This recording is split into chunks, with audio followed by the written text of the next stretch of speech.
Hello, students. My name is Satish Srivastav, and I am here to make you understand imperative sentences.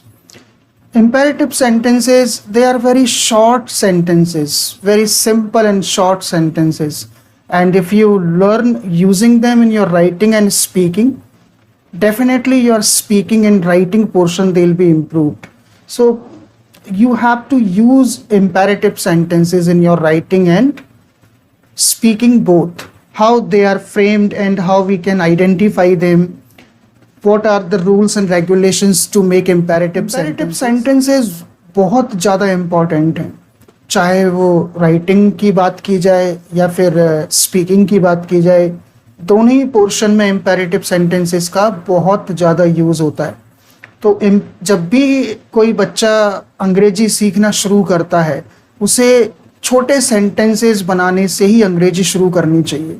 जितने छोटे sentences वो starting में बनाएगा, उतनी जल्दी वो सेंटेंसेस को समझेगा, उनको बोलने की प्रैक्टिस करेगा और वो धीरे धीरे उसकी टंग पर आने लग जाएंगे।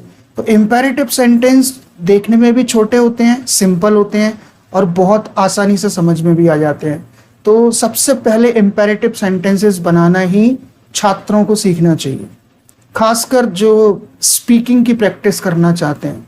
तो सबसे पहला जो पोर्शन है वो इम्पेरेटिव सेंटेंसेस का ही होना चाहिए, ताकि वो आराम से छोटे सेंटेंसेस को समझ सकें, उन्हें लिख सकें और उन्हें बोल सकें। तो आज हम इन्हीं इम्पेरेटिव सेंटेंसेस पे बात करने वाले हैं कि कैसे इन इम्पेरेटिव सेंटेंसेस को बनाया जाता है, इनको बनाने के क्या नियम हैं, और हिंदी में अगर ये सेंटेंसेस लिखे हुए हैं तो हम इन्हें कैसे आइडेंटिफाई करेंगे कि ये इम्पेरेटिव सेंटेंसेस हैं। तो ये सारी चीज़ें हम आज इस वीडियो में जानने वाले हैं। बने रहिए इस वीडियो में। अगर आप ये वीडियो पूरा देखते हैं तो आज के बाद आपको इम्पेरेटिव सेंटेंसेस बनाने में किसी भी प्रकार की कोई भी समस्या नहीं आने वाली है। तो चलो शुरू करते हैं कि इम्पेरेटिव सेंटेंसेस आखिर होते क्या हैं और इन्हें कैसे बनाया जाता है। सबसे पहले हम ये जानते हैं कि इम्पेरेटिव सेंटेंसेस में क्या क्या चीज़ें इंपॉर्टेंट होती हैं। सबसे पहली जो इंपॉर्टेंट चीज है इम्पेरेटिव सेंटेंस में, that is request. Second,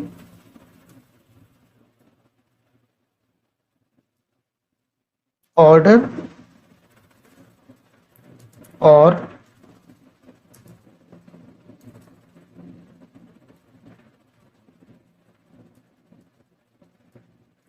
command. Second is order or command. Third,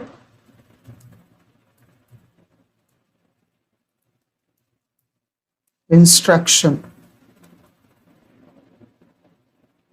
And fourth is advice or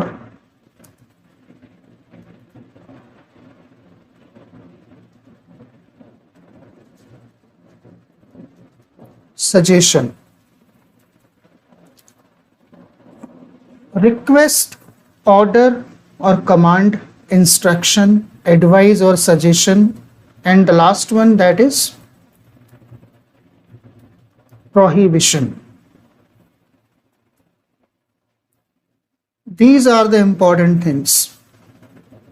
किसी भी इम्पेरेटिव सेंटेंस को अगर पकड़ना है तो सबसे पहले हमें ये देखना है कि इसमें रिक्वेस्ट आ रही है, रिक्वेस्ट नहीं आ रही है तो ऑर्डर आ रहा है, कमांड आ रहा है, ये भी नहीं आ रहा है तो इंस्ट्रक्शन आ रहा है, इंस्ट्रक्शन भी नहीं आ रहा है तो सजेशन होगा, एडवाइस होगा, प्रोहिबिशन।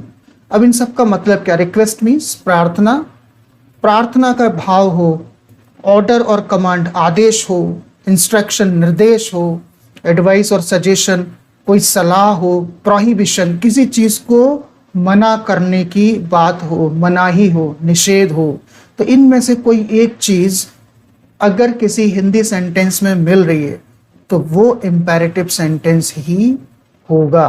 तो इसकी अगर हम डेफिनेशन बनाएं तो डेफिनेशन क्या बनेगी? And let me change the font. Imperative sentence is such a sentence that shows request, order or command,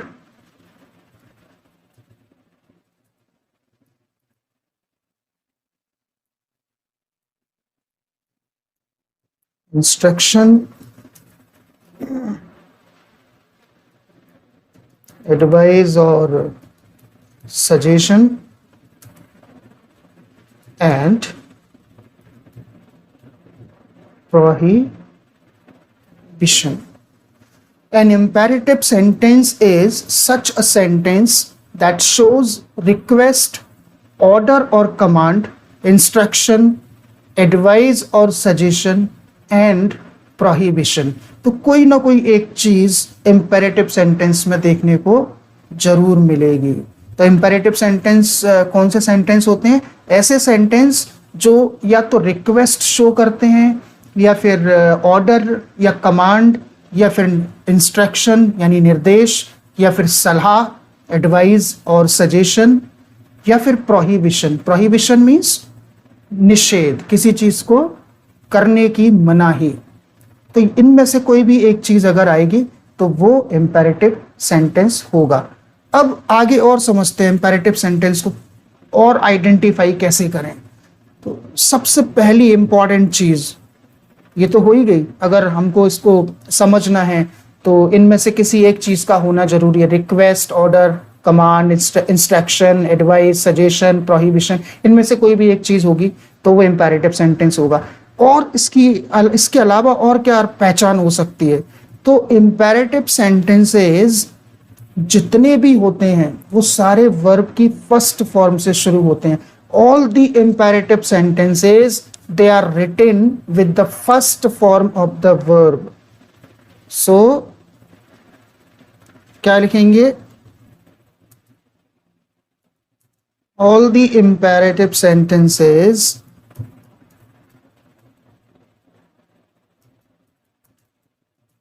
are written with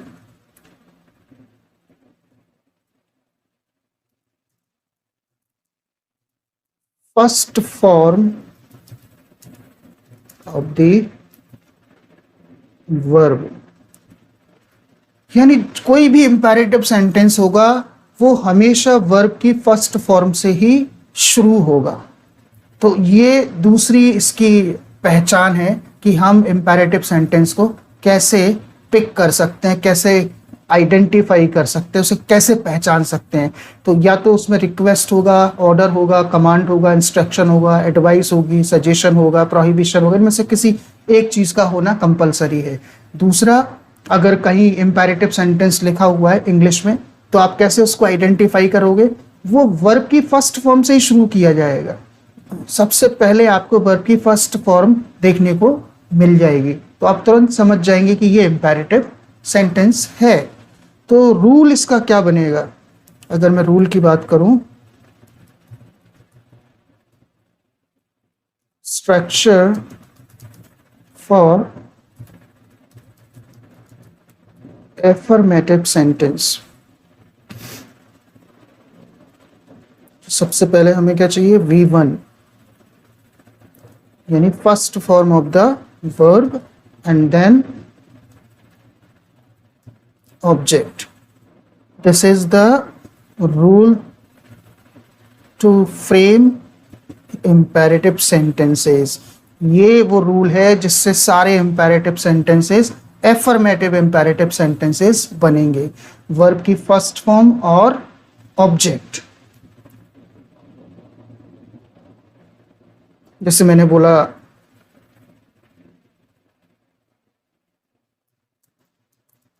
come in the room please. तो इस सेंटेंस में आप देख रहे हो कि सबसे पहले जो शुरुआत हुई है सेंटेंस की, सबसे पहले वर्ब का यूज किया गया है कम. कम इन द रूम प्लीज। तो वर्ब के बाद जो बच गया दैट इज ऑब्जेक्ट। तो सबसे पहले वर्ब आएगी, जैसे मैंने कहा हेल्प मी प्लीज। तो हेल्प क्या है? Help is also a verb. तो जितने भी इंपेरेटिव सेंटेंसेस होंगे वो सारे के सारे वर्ब की फर्स्ट फॉर्म से ही शुरू किए जाएंगे। ये चीज हमेशा याद रखना।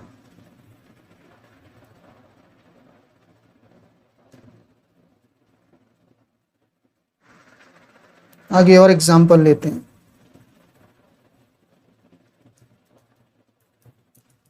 Inform me when you go from here. तो मैंने ये सेंटेंस लिया, inform me when you go from here. Inform क्या है? That is also verb.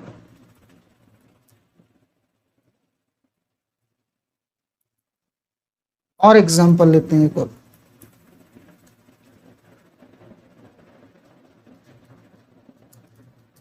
Ring me up whenever you want. तो ring means फोन करना, ring up means फोन करना। तो ring क्या हो गया? ये भी वर्ब हो गई। तो यहां आप देखो V1 plus object means verb के बाद जो बच गया वो सारा का सारा ऑब्जेक्ट है।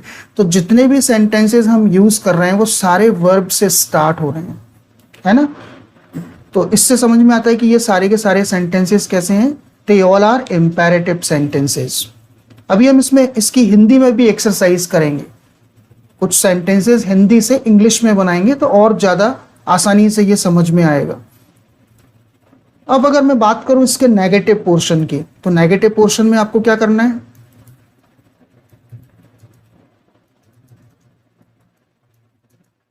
Structure for negative sentence. सबसे पहले हमें यूज करना है डोंट का। Don't means do not, plus ऊपर वाला एफर्मेटिव जो रूल है उसी को लिखेंगे, V1 प्लस ऑब्जेक्ट। तो ये हमारा नेगेटिव सेंटेंस का रूल यानी स्ट्रक्चर तैयार हो गया। इस डोंट का मतलब है नहीं या मत। कैसे यूज करें? जैसे मैंने बोला don't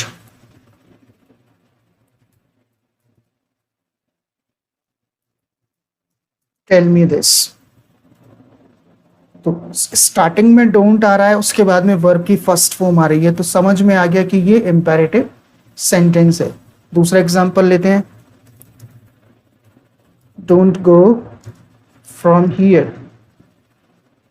same don't plus V1 यानी डोंट के बाद में गो का यूज हो रहा है, तो ये भी इंपेरेटिव सेंटेंस हो गया। मैंने बोला please don't let them down, तो ये भी इंपेरेटिव सेंटेंस है। Don't plus let them down. तो लेट डाउन मीन्स किसी को नीचा दिखाना, कृपया उन्हें नीचा मत दिखाइए। तो ये सारे इंपेरेटिव सेंटेंसेस है। अगर डोंट का यूज नहीं होगा तो फिर हम यूज करेंगे नेवर का, है ना। तो दूसरा स्ट्रक्चर अगर हम बनाते हैं नेगेटिव का, तो दूसरा स्ट्रक्चर क्या बनेगा? Never plus V1 plus object. अब हमें डोंट का यूज नहीं करना है, अब हमें सिर्फ नेवर का यूज करना है। नेवर का मतलब हो गया कभी नहीं या कभी मत। जैसे मैंने बोला never help the greedy ones. लालची लोगों की कभी भी मदद मत करो। ग्रीडी वंस मीन्स लालची लोग। नेवर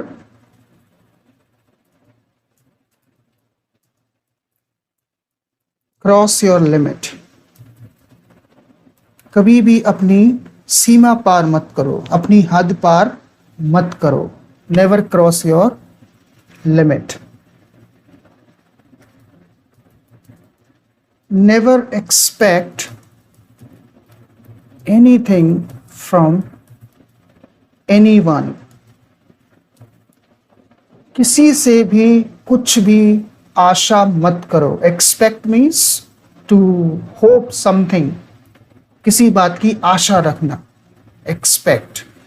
तो या तो डोंट का यूज होगा नेगेटिव में, या फिर हम नेवर का यूज करेंगे. तो नेवर से भी बना सकते हैं और डोंट से भी. कब बनाएंगे? जब मत शब्द आएगा या नहीं शब्द आएगा तो डोंट का यूज करेंगे. जब कभी मत शब्द आएगा या कभी नहीं शब्द आएगा तो फिर हम नेवर का यूज करेंगे. बाकी पूरा अफर्मेटिव स्ट्रक्चर लगाएंगे. Never plus V1 plus object, या फिर don't plus V1 plus object. तो ये इम्पेरेटिव सेंटेंसेस बहुत आसानी से बन जाते हैं. छोटे छोटे सेंटेंसेस होते हैं, और सबसे बड़ी बात केवल एफर्मेटिव और नेगेटिव दो ही स्ट्रक्चर्स में ये बनाए जाते हैं. तो ये आराम से आप सभी लोग बना सकते हैं. अगर इनकी ठीक तरीके से प्रैक्टिस की जाए तो ये बहुत आसानी से आ जाते हैं. अब कुछ हिंदी एक्सरसाइजेस करते हैं, कुछ हिंदी इम्पेरेटिव सेंटेंसेस को अंग्रेजी में बनाना सीखते हैं कि उन्हें कैसे बनाएं. रूल हमें पता ही है. एफर्मेटिव अगर स्ट्रक्चर होगा तो हम V1 प्लस ऑब्जेक्ट का यूज करेंगे, और अगर नेगेटिव स्ट्रक्चर है तो या तो don't plus V1 plus object, या फिर never plus V1 plus object. तो कुछ हिंदी सेंटेंसेस को हम बनाना शुरू करते हैं. जैसे ये सेंटेंस लिखा हुआ है, यहां से बाईं ओर मुड़ जाना. इंस्ट्रक्शन है. तो सबसे पहले हमें ये देखना है वर्ब कौन सी है. मुड़ जाना. तो मुड़ना क्या हो गया? टर्न. अब किस तरफ मुड़ना है? To left. बाईं ओर मुड़ना है ना. Turn to left. यहां से मीन्स फ्रॉम हियर. बन गया सेंटेंस.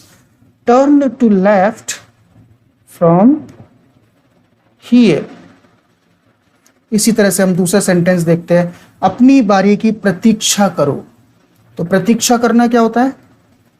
वेट. और वेट के साथ हमेशा फॉर का यूज किया जाता है. Wait for. अब जब भी अपना शब्द आएगा सेंटेंस में तो हमेशा उसकी इंग्लिश योर बनाई जाएगी इंपेरेटिव सेंटेंसेस के अंदर. So wait for your turn. Wait for your turn. अब सारे सेंटेंसेस समझ में आ रहे हैं. सभी में वर्ब का फर्स्ट फॉर्म यूज किया जा रहा है. अगला सेंटेंस देखें. कृपया मेरा थोड़ी देर इंतजार करें. कृपया ये एडवर्ब है प्लीज. तो इसे हम या तो सबसे पहले लगा सकते हैं या फिर सबसे लास्ट में रख सकते हैं. लेकिन हम अगर वर्ब का यूज करना चाहें तो वर्ब का यूज करके पहले सेंटेंस बना सकते हैं, या प्लीज लिख के फिर वर्ब का यूज कर सकते हैं. तो मैंने प्लीज लिख दिया पहले. प्लीज कॉमा मेरा थोड़ी देर इंतजार करें. तो इंतजार करना मीन्स वेट, और वेट के साथ क्या लगता है? फॉर. किसका इंतजार करना है? मेरा means me. Please wait for me for a while. कुछ अवधि के लिए, कुछ समय के लिए मेरा इंतजार करें. तो please wait for me for a while. Computer बंद कर दें. अगला सेंटेंस. कंप्यूटर बंद कर दें. तो बंद करना मीन्स शट डाउन. उसके बाद में क्या? The computer. Shut down the computer. Next shut down. ये वर्ब है शट. इन किताबों को यहां से हटाएं. तो हटाना मीन्स रिमूव. किसको हटाना है? इन किताबों को. एक से ज्यादा हो तो हम किसका यूज करेंगे? दीज का. अगर एक है तो दिस का यूज करेंगे. अगर मैं बोलता इस किताब को यहां से हटाएं तो हम यूज करते रिमूव दिस बुक. लेकिन एक से ज्यादा है तो हम क्या यूज कर रहे हैं? These books. Remove these books from here. Next. मुझे थोड़ी देर बाद याद दिलाना. याद दिलाना मीन्स रिमाइंड. किसे? मुझे. Remind me after a while. और आफ्टर अ शॉर्ट वाइल, थोड़ी देर बाद हम यूज कर सकते हैं, या तो आफ्टर अ वाइल या फिर after a short while, so we can use this. Next sentence, अपनी शर्ट के बटन बंद करो। तो बटन बंद करना मीन्स बटन अप, और अपना शब्द आ गया फिर से, तो क्या यूज करेंगे, button up your shirt, button up your shirt. Next, कृपया मेरे लिए एक कॉफी बना दो। कृपया मीन्स प्लीज और काइंडली, मेरे लिए एक कप कॉफी बना दो। तो बनाना मीन्स मेक, क्या बनाना है, एक cup coffee, a cup of, make a cup of coffee for me, please make a cup of coffee for me. Next sentence, उसे अंदर आने को बोलो। तो बोलना या कहना, आस्क, किसे, उसे, आस्क हिम और हर, पता नहीं है कौन है, लड़का है तो हिम और लड़की है तो हर, तो कोई एक, आस्क हिम और आस्क हर। अब जब एक से ज्यादा वर्ब आ जाए, अब इसमें देखो दो वर्ब आ रही हैं, एक तो आना और एक बोलना, तो जब भी दो वर्ब आ जाती हैं तो मेन वर्ब के बाद जब हम लिंकिंग वर्ब को यूज करते हैं तो हमेशा इन्फिनेटिव का यूज करते हैं। तो हम क्या यूज करेंगे, टू, आस्क हिम और हर टू कम इन, उसे अंदर आने के लिए बोलो। आस्क हिम और आस्क हर टू कम इन, आगे समझ में। नेक्स्ट, जाने से पहले मुझे बता देना। सेम सेंटेंस, ये एग्जाम्पल भी हमने दिया है, इसका एग्जाम्पल में भी बनाया है। सो कैसे बोलेंगे, inform me when you depart, और लीव फ्रॉम हियर और गो फ्रॉम हियर, कुछ भी यूज कर सकते हैं। इसमें पहला जो पार्ट है, मुझे बता देना, inform me, this is imperative part. When you depart, ये जो दूसरा पार्ट हमने बनाया है, दिस इज प्रेजेंट इंडेफिनिट। तो जब ऐसे सेंटेंसेस आते हैं जो इंट्रोगेटिव प्रोनाउन से यूज किए जाते हैं या कनेक्ट किए जाते हैं, जहां उनका मतलब जब, जो, जैसे, इस तरीके का होता है, तो वो ज़्यादातर सेंटेंसेस टेंस के होते हैं। तो ये हम टेंस के बारे में आगे डिस्कस करेंगे, अभी हमें सिर्फ इतना पहचानना है कि इम्पेरेटिव कौन सा है। तो ये जो पोर्शन है जो वर्ब से शुरू हो रहा है और ऑब्जेक्ट पे खत्म हो रहा है, this is imperative part, inform me. Next sentence, अपना काम खुद करो। तो अपना काम, जब अपने शब्द की इंग्लिश योर है तो अपने काम की इंग्लिश भी क्या होगी, योर वर्क, और खुद करो, योर सेल्फ, करना, do your work yourself. Next, स्कील को दीवार में ठोको। ठोकना means drive, drive this nail into the wall, drive this nail into the wall. Next, कपड़े सही से निचोड़ देना। निचोड़ना क्या होता है, wring out, wring out the clothes properly. Properly is adverb, सही तरीके से, सही से, properly, wring out the clothes properly. Next, दरवाजे की चटकनी अंदर से लगा लेना। चटकनी लगाना, बोल्ट द डोर, अंदर से, from inside, bolt the door from inside.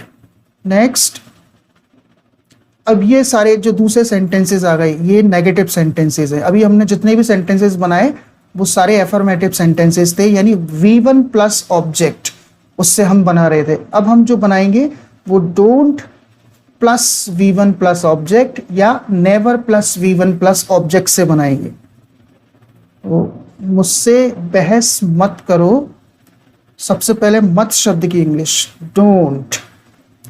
बहस करना that is verb. Argue, argue के साथ में भी विद का यूज होता है। डोंट आर्ग्यू विद मी, यहां से अभी मत जाना। तो मत मीन्स डोंट, जाना go, from here now, don't go from here now. Next, कमरे में जूते मत उतारो। Don't take off your shoes in the room. Don't take off your shoes in the room. Next, उसे मेरे बारे में बिल्कुल मत बताना। Don't tell him about me at all. बिल्कुल मत, ये बिल्कुल शब्द जब आएगा तो हम एट ऑल का यूज सबसे लास्ट में करेंगे नेगेटिव सेंटेंस में। नेक्स्ट इज, इन सड़े हुए फलों को मत खरीदो। तो सड़े हुए फल,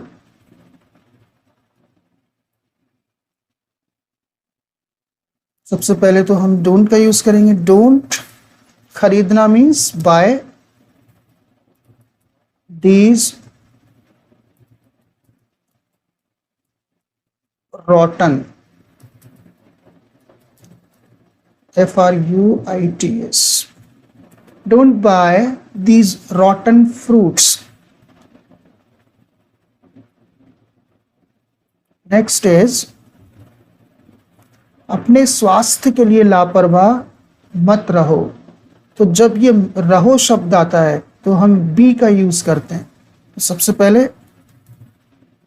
डोंट, उसके बाद में रहने के लिए बी, लापरवाह careless, for your health, don't be careless for your health.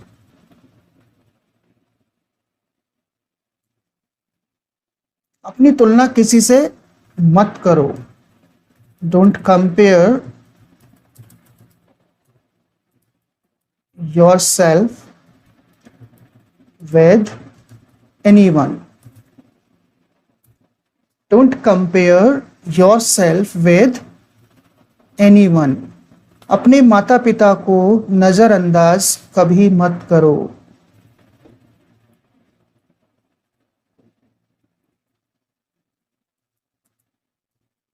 Don't ignore or avoid your parents.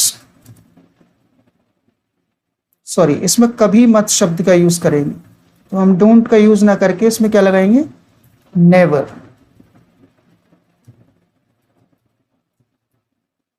Never ignore और अवॉइड, दोनों का मतलब एक ही है, इग्नोर या फिर अवॉइड। तो नेवर इग्नोर योर पेरेंट्स और never avoid your parents.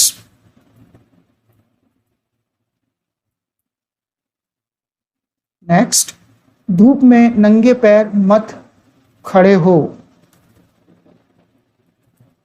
Don't stand in the sun barefoot. Don't stand in the sun bear foot.